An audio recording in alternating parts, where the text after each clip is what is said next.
Illustration on electric flux.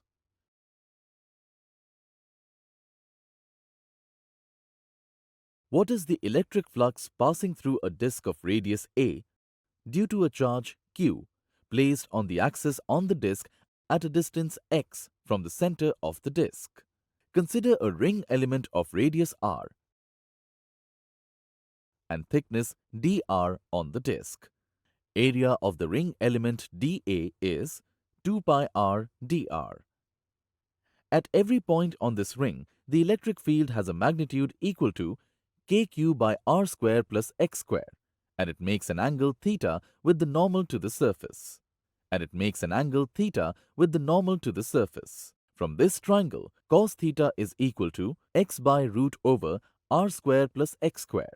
Flux passing through the ring element d phi is E bar dot dA bar, which is equal to E dA cos theta.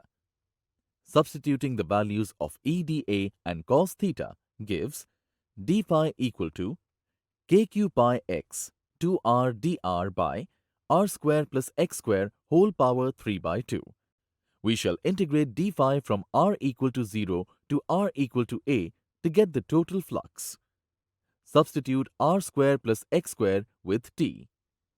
Then 2r dr is equal to dt. Limits of the integral become x square to a square plus x square.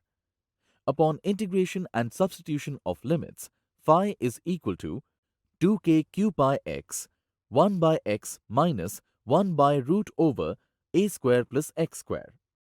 Upon substituting k with 1 by 4 pi epsilon naught and rearranging the terms, we get the total flux passing through the disk as q by 2 epsilon naught 1 minus x by root over a square plus x square.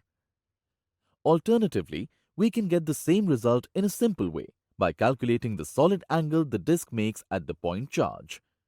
Draw a sphere of radius root over a square plus x square around the charge q. The solid angle made by the disk at the charge is same as the solid angle made by the spherical cap encompassing it.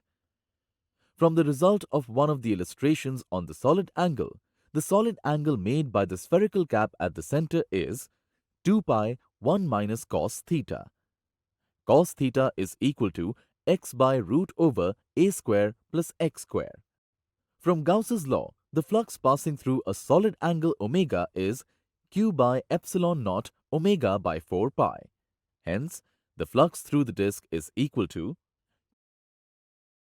q by 2 epsilon naught 1 minus x by root over a square plus x square.